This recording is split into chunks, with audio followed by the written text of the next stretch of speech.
Ayo, host. Bismillahirrahmanirrahim. Bentar. Ulangi ya. Udah belum? Udah. Oke.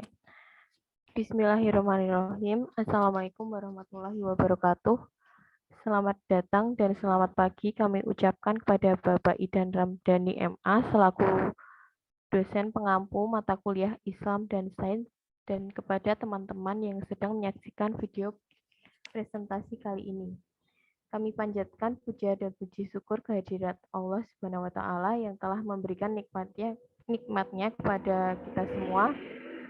Pada kesempatan kali ini kami kelompok 10 dengan anggota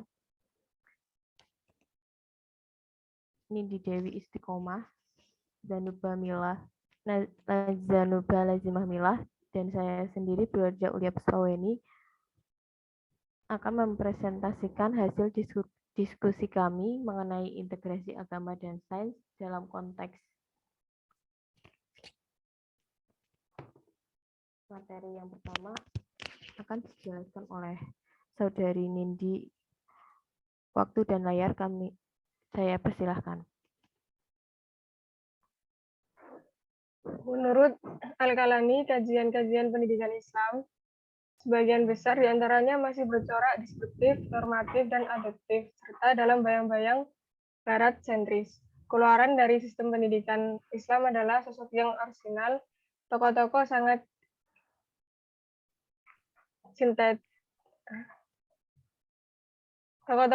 sintetis dan kreatif dalam peradaban Islam. Terdapat asumsi besar bahwa pendidikan Islam memiliki pengalaman khusus mengenai kesatuan organik antara sains dan agama. Pendidikan Islam menghadapi sains barat modern pada posisi yang tak menguntungkan secara psikologis maupun intelektual karena dominasi politik, agresi ekonomi, dan hegemoni intelektual barat. Akibatnya pendidikan baru yang membawa semangat sains modern yang memiliki pandangan minus terhadap agama tidak terintegrasi dengan baik pada sistem pendidikan Islam. Pada titik inilah kemudian terjadi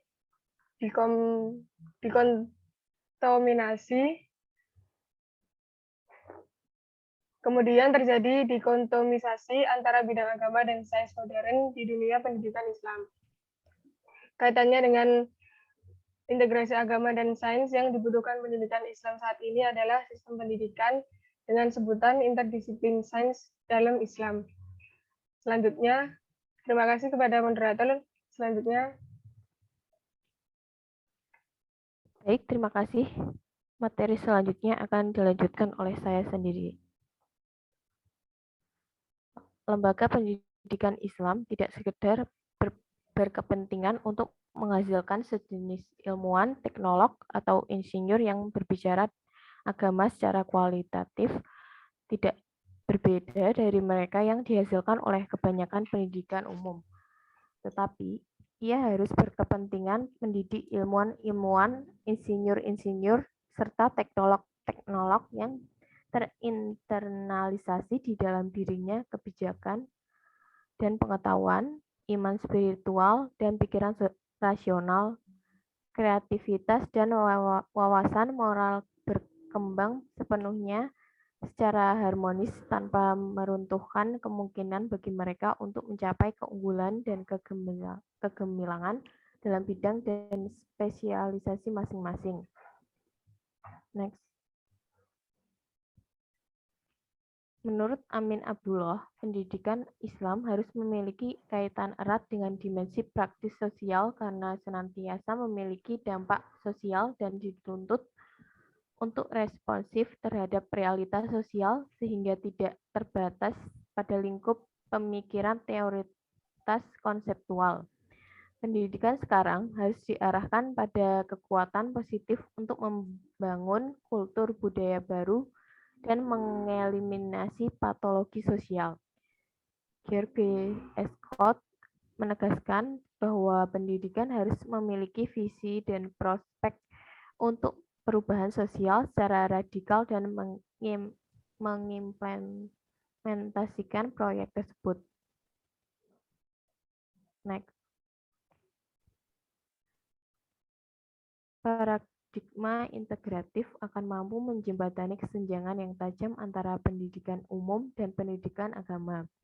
Paradigma pendidikan Islam yang integratif akan melahirkan sikap inklusif sehingga tidak merespon perkembangan hanya dengan cara-cara reaksioner, apalagi menjadikan dirinya sebagai the living ground of radicalism.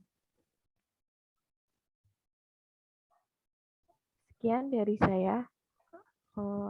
Materi selanjutnya akan dilanjutkan oleh Saudari Zanuba. Kepadanya saya persilahkan.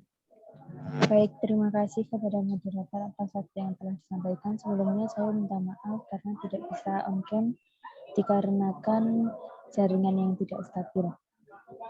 Selanjutnya, dalam konteks pendidikan Islam, paradigma integration, faith, and learning bukan suatu hal yang baru karena segala aspek yang berkaitan dengan Islam diikat oleh ideologi tauhid. Maka dari itu, dalam perspektif integration, faith, and learning, pengajaran segala bidang ilmu, baik ilmu agama maupun non-agama, berupaya untuk menciptakan hubungan subjek materi dengan dimensi ilahiyah untuk memupuk kesadaran ilmu subjek serta didik. Di samping itu juga diarahkan pada merekayasa model dan contoh yang ada sebagai miniatur dan keseluruhan eksistensial. Next. Implikasi dalam aspek pendidikan sosial keagamaan dengan paradigma integratif serta didik diajak untuk berpikir holistik dan tidak parsial dalam menghayati memajemukkannya keyakinan dan keberagamaan. Selain itu, siswa juga diberi pemahaman bahwa ada suatu hal yang menyatukan semua agama dalam suatu ikatan yang disebut pengalaman keesaan. Next. Pendidikan memainkan peran yang menentukan dalam proses integrasi ilmu dan agama. Suatu proses yang akan mengapresiasi hasil-hasil teoritis, pengetahuan, dan pengalaman pribadi masing-masing.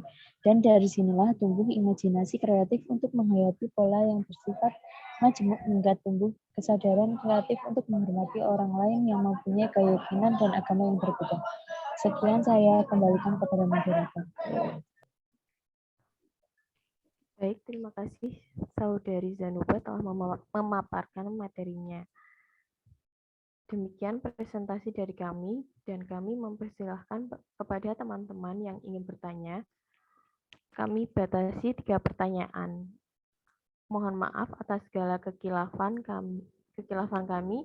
Wassalamualaikum warahmatullahi wabarakatuh.